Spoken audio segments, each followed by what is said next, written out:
2025లో ప్రమాదాలు జరిగాయి కొన్ని. ఎయిర్ ఇండియా ప్రమాదం గాని, ఉగ్రదాడి పహల్గామ్ విషాదం అది. మన తెలుగు రాష్ట్రాల్లో గూడా బస్సు ప్రమాదాలు జరిగాయి. చేవెళ్ల ఘటన ఒకటి, వేమూరి కావేరి ట్రావెల్స్. 2026కి సంబంధించి వంగా బాబా జోస్యం వైరల్ అవుతుంది బాగా. ఏమని? ప్రకృతి వైపరీత్యాలొస్తాయి, యుద్ధాలొస్తాయి అని జెప్పి వైరల్ అవుతుంది. 2026 ఎలా ఉండబోతుంది? ప్రకృతి వైపరీత్యాలు రాలేదా 25లో? 20లో గూడా వచ్చింది. ఆ? వచ్చాయి 25లో గూడా. వచ్చాయి కదా.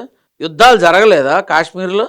లాస్ట్ టైం ఎవరో ఇలానే నన్ను అడిగారు, ఇట్లా వంగబాబా గారు చెప్పారు ప్రపంచ పటంలో జపాన్ ఉండదు, తుడిచిపెట్టుకుపోతుంది, అది ఇది అని చెప్తే నేను చాలా క్లారిటీ ఇచ్చా. అమ్మా, చిరుజల్లు, వాన, అదే జడివాన, వాన, తుఫాను, వరద, సునామీ, ఇంకో మెట్టు ఎక్కువ వస్తుందేమో తప్ప ప్రపంచ పటంలో జపాన్ అనేది తుడిచిపెట్టుకుపోవడం జరగదు. ఇంకొకటి, అక్కడ వచ్చిన నష్టం ఏదైతే ఉంటుందో ప్రాణ నష్టం కన్నా ఆస్తి నష్టం ఎక్కువ ఉంటుంది. కానీ వాళ్ళకున్న మేధో సంపత్తితో చాలా త్వరితగతిన నిలబడతారు, భయపడాల్సిన అవసరం లేదు అన్న. ఇప్పుడు ఎలా ఉంది? తుడిచిపెట్టుకుపోయిందా?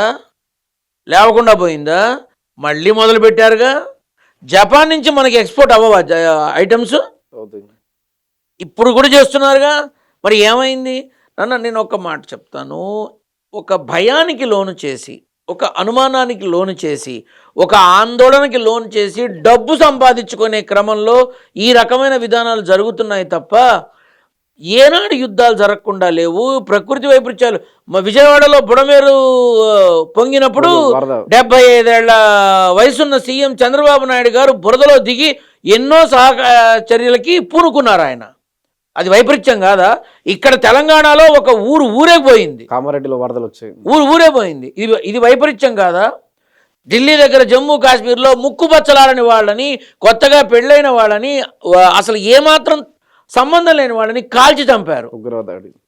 అది యుద్ధంగా.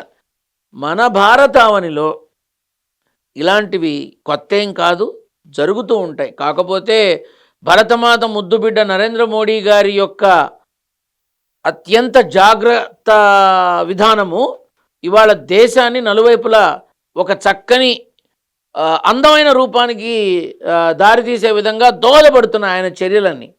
మావోయిస్టులు జనజీవన స్రవంతిలోకి రావడము, నక్సలైట్లు జనజీవన స్రవంతిలోకి రావడము, మేక్ ఇన్ ఇండియా అనేది రావడం, మేడ్ ఇన్ ఇండియా కాదు మేక్ ఇన్ ఇండియా అనేది రావడము, ఇలా ఎన్నో రాష్ట్ర ప్రభుత్వాలకి అండగా నిలబడము, కేంద్ర ప్రభుత్వాలు అవకాశం ఇవ్వడము, ఇలా ఎన్నో జరుగుతున్నాయి. బికాజ్ ఆఫ్ ఇండియా కోసం ఆయన చేసే ప్రతి పని ప్రతి ఇండియన్కి ఉపయోగపడుతోంది కదా. కాబట్టి దయచేసి వంగా బాబా, ఆ బాబా, ఈ బాబా చెప్పారని అనవసరమైన భయానికి లోను కాకుండా మీ ప్రయత్నంలో మాత్రం మీరు ముందుకెళ్ళండి, మీరు గెలిచి తీరుతారు. ఓకే గురుగారు, థ్యాంక్ యూ. ఓకే నాన్న, శుభాశీస్సులు.